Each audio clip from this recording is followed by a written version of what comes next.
BRS party ఆధ్వర్యంలో నల్ల బ్యాడ్జీలతో గాంధీ విగ్రహం ముందు నిరసన కార్యక్రమంలో పాల్గొన్న మాజీ ఎమ్మెల్యే బొల్లం మల్లయ్య యాదవ్ అనంతరం మీడియా మిత్రులతో మాట్లాడుతూ పోలీస్ రాజ్యంతో కోదాడను ఏలుతున్న సాంఘిక శక్తులను పెంచి పోషిస్తున్నది ఎవరో కోదాడ ప్రజానికానికి తెలుసు అని అన్నారు. వారంలో అవినీతి పోలీసులను బర్తరఫ్ చేయకుంటే టౌన్ పోలీస్ స్టేషన్ ముందు నేనే నిరాహార దీక్ష చేస్తానని అన్నారు.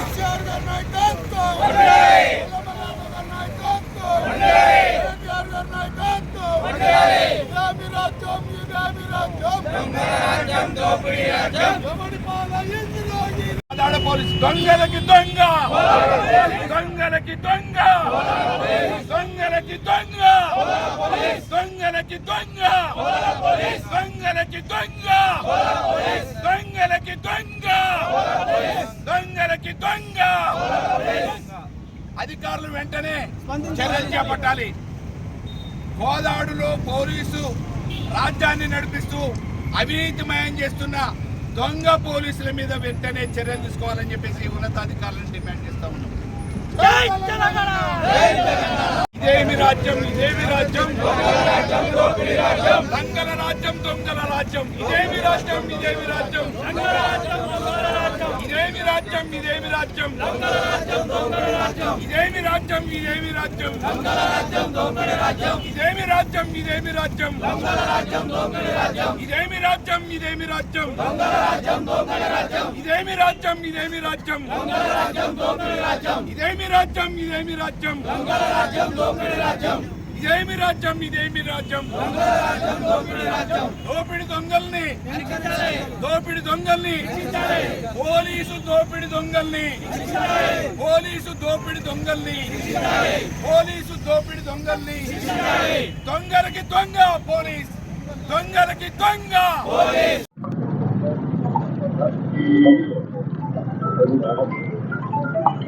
దొంగల్ని పట్టుకోవాల్సిన పోలీసులే ఈరోజు దొంగలుగా మారారు. సామాన్యుడికి రక్షణ కల్పించాల్సిన పోలీసులే రావణులుగా మారారు, రాక్షసులుగా మారారు. దానికి కోదాడులో వరుసగా జరుగుతున్న ఉదంతాలే ఉదాహరణ.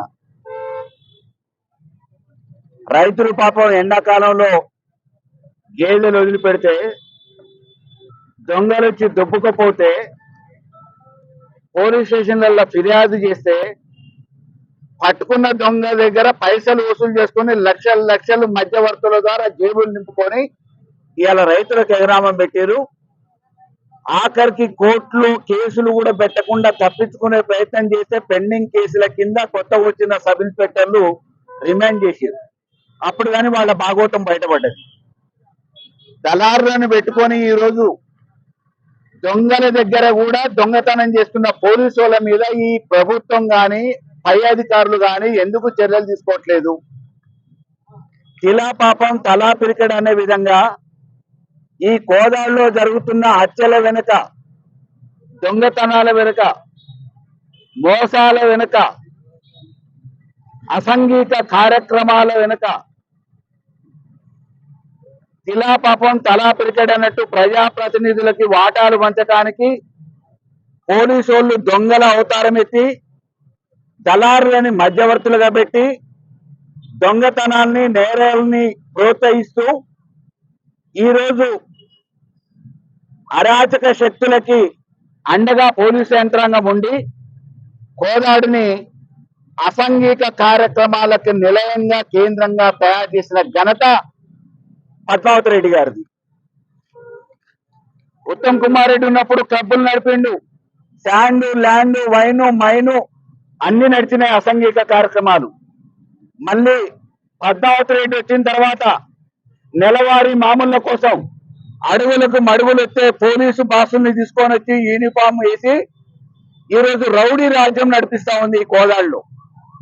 దానికి ఉదాహరణ కోదాడికి నడిబొడ్డున ఉన్న బస్టాండ్ పక్కనే ఉన్న పోలీస్ స్టేషన్ ఎదురుగా కోతవేటు దూరంలో పోలీస్ స్టేషన్ కి రక్షణ కోసం వచ్చిన ఒక మహిళ పోలీస్ స్టేషన్ లో కౌన్సిలింగ్ అయితే బయటకు వచ్చిన తర్వాత వాళ్ళిద్దరి మధ్యన భార్యాభర్తల మధ్యన వివాదాలు ఉన్నాయి, మాకు ఇబ్బంది జరుగుతూ ఉంది, మమ్మల్ని రక్షించని చెప్పేసి పోలీస్ స్టేషన్ కు వచ్చిన మహిళ మొరపెట్టుకుంటే కౌన్సిలింగ్ పేరు మీద మాట్లాడి బయటకు వచ్చిన తర్వాత పోలీస్ స్టేషన్ కు కూతవేటు దూరంలో హత్య జరిగింది.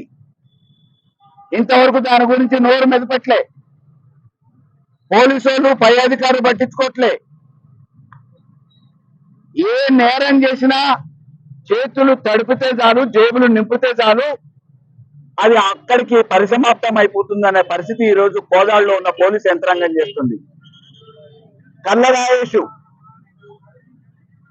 చెక్కుల పేరు మీద ఎప్పుడో బీఆర్ఎస్ ప్రభుత్వంలో వచ్చిన చెక్కులు ల్యాప్స్ అయితే వాటి కాల పరిమితి దాటిపోయిన తర్వాత మేము ఆనాడు క్యాంపు కార్యాలయంలో వదిలిపెట్టిన చెక్కులు కాంగ్రెస్ వాళ్ళ చేతికి దొరికితే దానికి నారాయణ రెడ్డి అని ఒక ఎమ్మెల్సీ ద్వారా లెటర్ పెట్టి రెన్యువల్ తీసుకొచ్చి రీవాలిడేట్ చేసుకొచ్చిన చెక్కుల్ని వాళ్ళు అకౌంట్లలో వేసుకొని కక్షపూరితంగా ప్రతిపక్ష పార్టీగా మమ్మల్ని ఇబ్బంది పెట్టాలనే ఆలోచనతోని అక్రమంగా వసూలు రాజా ఇక్కడ నెలవారీ మామూలు కప్పం కడుతున్న పద్మావతికి కప్పం కట్టడానికి తీసుకొచ్చిన గుడుంబ శంకర్ గారు అరాచకం చేస్తే పాపం ఒక అమాయక దళిత బిడ్డ ప్రాణాలు పోగొట్టుకున్నాడు కల్ల రాయేష్.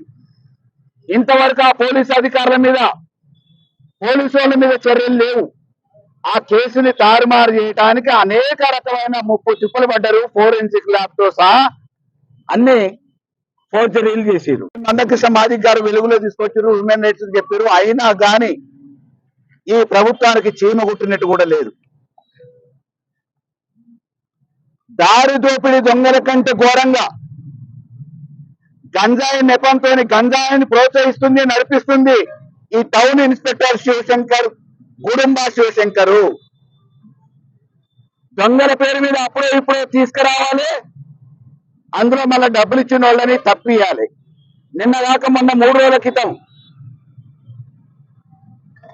కిలోన్నర గంజాయి పట్టుబడ్డదని చెప్పేసి పత్రికా విలేకరుల సమావేశం పెట్టి దొంగల్ని మేము కోర్టుకు ప్రొడ్యూస్ చేస్తున్నామని చెప్పి అందులో డబ్బులు తీసుకొని ఒకరిని అందులో నుంచి తప్పించారు. 3 రోజులు కస్టడీలో ఉన్న ఒక దొంగ, అక్రమ వ్యాపారం చేసే గంజాయి దొంగ పోలీసు కస్టడీలో నుంచి తప్పించుకున్నాడని చెప్పేసి అబ్స్కాండింగ్ అని పెట్టిరు అంటే ఈ ప్రజాస్వామ్యం కళ్ళు కప్పడానికి ఎన్ని రకాల ప్రయత్నాలు ఈ పోలీసు కోదాడోలు చేస్తున్నారు అనేది ఒకసారి ఆలోచించాలి. గంజాయి దొంగని తప్పించిన నేర చరిత్ర టౌన్ ఇన్స్పెక్టర్. శిరీష హత్యకి కారణం టౌన్ ఇన్స్పెక్టర్. ఈ రోజు బర్ల దొంగతనంలో చిక్కిన దొంగ నుంచి పైసలు వసూలు చేసి జేబులు నింపుకున్నది పోలీసు వాళ్ళు. ఎన్నో రోజు కాలయాపన చేసిన తర్వాత బర్లు పోగొట్టుకున్న రైతులకి న్యాయం జరగలే.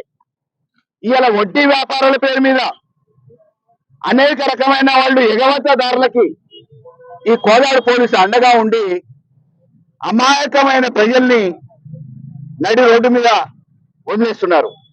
ఇటీవల కాలంలో వ్యాపార నిమిత్తం వాళ్ళు లావాదేవీలలో చెక్కులు రాసుకుంటే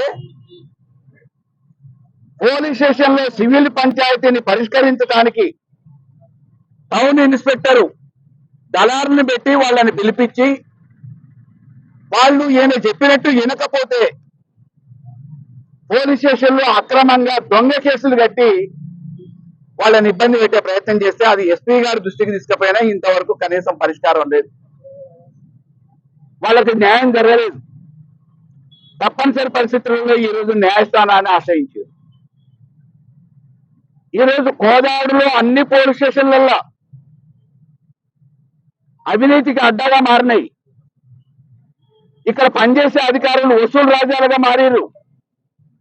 ఆంధ్ర నుంచి వస్తున్న ఇసుక వ్యాపారాన్ని అరికట్టాలని పత్రికా విలేకరులు, ప్రతిపక్షాలు గొంతెత్తి మాట్లాడితే దాని మీద పోలీస్ అధికారులు ఎంక్వైరీ చేస్తే తూతూ మంత్రంగా కింది స్థాయి ఉద్యోగస్తుల్ని సస్పెండ్ చేసిరు, బదిలీ చేసిరు. పాపం కానిస్టేబుల్, హోంగార్డులు బలయ్యారు. అల్లా అసలు చేసిన దొంగ శివశంకర్, గుడుంబ శివశంకర్ గారు దర్జాగా ఇంకా ఇక్కడనే తిరుగుతా ఉన్నాడు.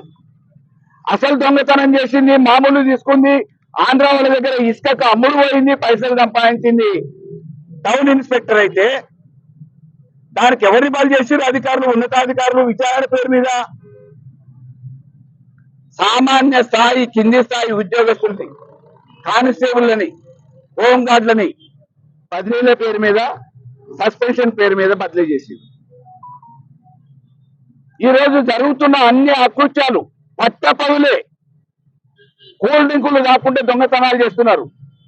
భవానీ నగర్ లా ఖమ్మం హాస్పిటల్ కానీ పోతే పోయేసేటప్పటికి ఇల్లు లూటీ అయిపోయింది.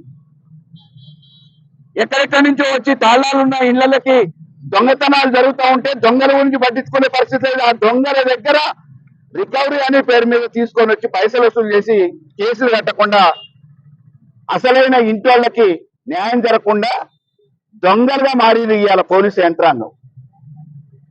ఎందుకు వెనకేసుకొని వస్తుంది పద్మావతి? నిన్న కాక మొన్న మోత మండలంలో ఇద్దరు దంపతుల్ని పోలీస్ శాఖలో పనిచేసే కానిస్టేబుల్ హత్య చేసిండు, పొందబెట్టి.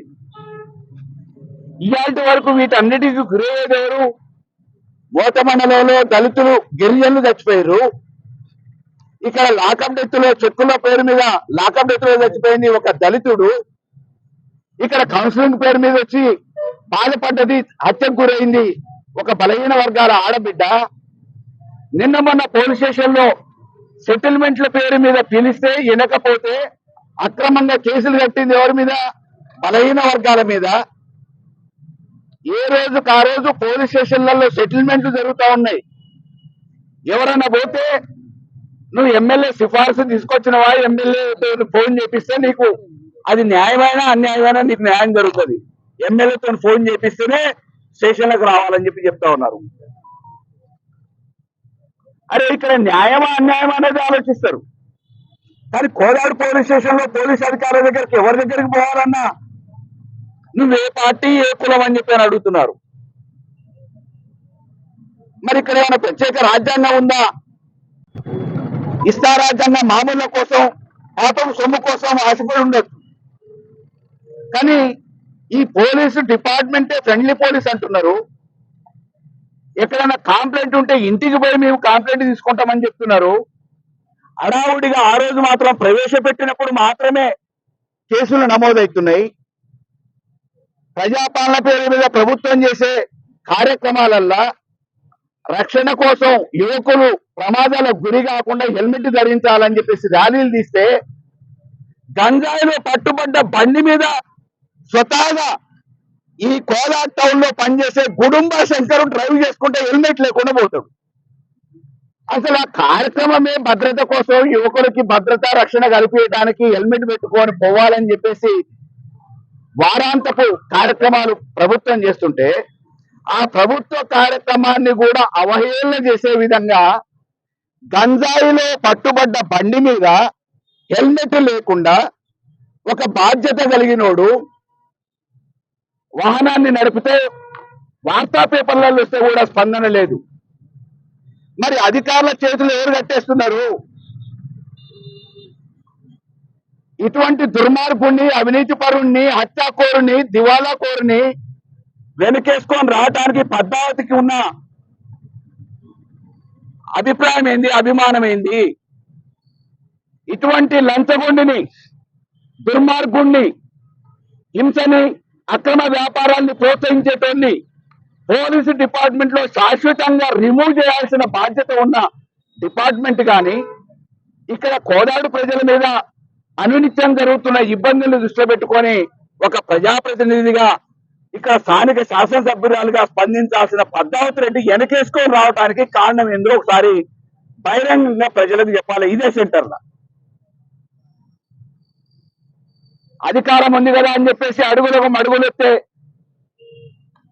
అసాంఘిక కార్యక్రమాల్ని ప్రోత్సహించే యూనిఫామ్లు వేసుకొని పోలీస్ అనే పేరు మీద దొంగల్ని, లుచ్చల్ని తీసుకొని వచ్చి కోదాల్లో రాజ్యం నడిపిస్తానంటే మేము చూస్తూ ఊరుకోము. గతంలో అనేక సార్లు మేము ప్రభుత్వాన్ని హెచ్చరించినాం, ప్రభుత్వం దృష్టికి తీసుకుపోయినాం. అయినా ఈరోజు ప్రభుత్వం నుంచి స్పందన లేదు. స్థానిక నాయకత్వం వాళ్ళు చేసే అసాంఘిక కార్యక్రమాల్ని కాపాడటానికి ఇటువంటి దగులుబాజీల్ని ఈయన కొనసాగిస్తున్నారు. పౌర సరఫరాల శాఖ మంత్రిగా ఉన్న ఉత్తమ్ కుమార్ రెడ్డి ప్రోత్సాహం వల్లనే ఇవాళ లారీలెక్కి కొద్ది లారీలు పీడిఎస్ రైస్ ఆంధ్రాకు పోతున్నాయి. నిన్నగాక మొన్న రూరల్ పోలీస్ స్టేషన్ లో ఒక బండి పట్టుబడింది. లారీ ఇప్పటికి కూడా రూరల్ పోలీస్ స్టేషన్ లోనే ఉంది. లక్షల కోట్ల రూపాయల ఆర్థిక నేరాలు చేస్తున్న పోలీసుల మీద ఎందుకు చర్యలు చేపట్టట్లేదు? దీనికి దళారులు పెట్టుకున్నారు ఎక్కడికక్కడ. ఆక్రమణలకి, భూ ఆక్రమణలకు ఒక దళారి, చెక్కుల విషయాలలో సివిల్ పంచాయతీలు పరిష్కారం చేయడానికి ఒక దళారి, గేదెలు లాంటి దొంగ వ్యాపారాలు చేసేటోళ్ళకి ఒక దళారి, ప్రజల దగ్గర సొమ్ము వసూలు చేసి వడ్డీల పేరు మీద ఎగగొట్టేటోళ్ళకి సెటిల్మెంట్లకి ఒక దళారి. ఈ రకంగా దళారీ వ్యవస్థని ప్రోత్సహిస్తున్న పద్మావతి షాడో ఎమ్మెల్యేగా ఏజెంట్లను పెట్టుకొని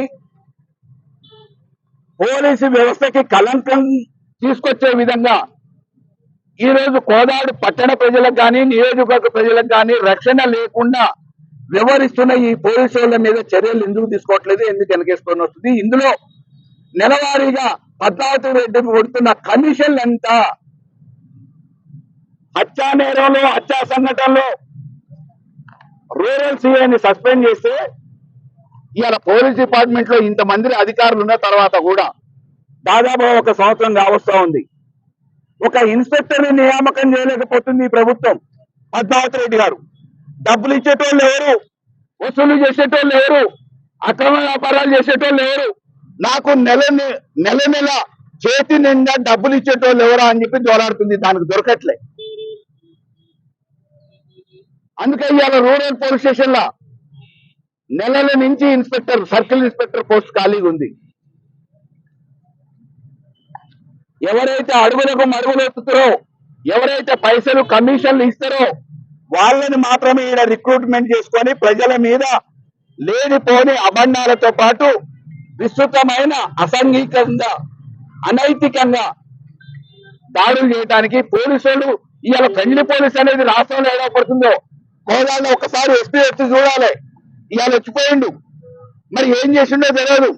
తాటికాంత అక్షరాలతో పోలీసులు చేసిన దొంగతనం గురించి పత్రికలు చేసిన ఎలక్ట్రానిక్ మీడియా చెప్పింది. ఆ దొంగ వసూలు చేసిన పైసలు రైతులకు ఎందుకు చెందట్లేదు? పోలీసుల జేబులకి ఈ రోజు మెక్కిర్రు. ఎన్ని లక్షల రూపాయలు వాడు ఇచ్చిండో మొత్తం టెలిఫోను వాయిస్ రికార్డులో వినపడతా ఉంది దొంగ. మరి ఆ పైసలు రైతులకు తిండాల్సిన పైసలు పోలీసులు తింటే పోలీసుల మీద ఎందుకు చర్యలు తీసుకోవట్లేదు అనేది మేము బీఆర్ఎస్ పార్టీగా ప్రశ్నిస్తున్నాం. వెంటనే చర్యలు చేపట్టకపోతే ఉన్నతాధికారులు ఈ వారం రోజులలో ఇక్కడ అసాంఘిక కార్యక్రమాల్ని ప్రోత్సహిస్తున్న, పాల్పడుతున్న అవినీతి పోలీసుల మీద చర్యలు తీసుకోకపోతే పోలీస్ స్టేషన్ ముందే నేనే దీక్ష కూర్చుంటా. నేనే దీక్ష ప్రారంభం చేస్తా, దీక్ష కూర్చుంటా, దీక్ష మొదలు పెడతా. ఈ కోదాడు ప్రజల్ని కాపాడుకోవటానికి రాక్షసులైన యూనిఫామ్ వేసుకున్న పోలీస్ అధికారుల నుంచి రక్షణ కల్పించడానికి అవసరమైతే ఏ త్యాగమైనా చేయడానికి సిద్ధపడతా అని చెప్పేసి తెలియజేస్తా ఉన్నా. జై తెలంగాణ.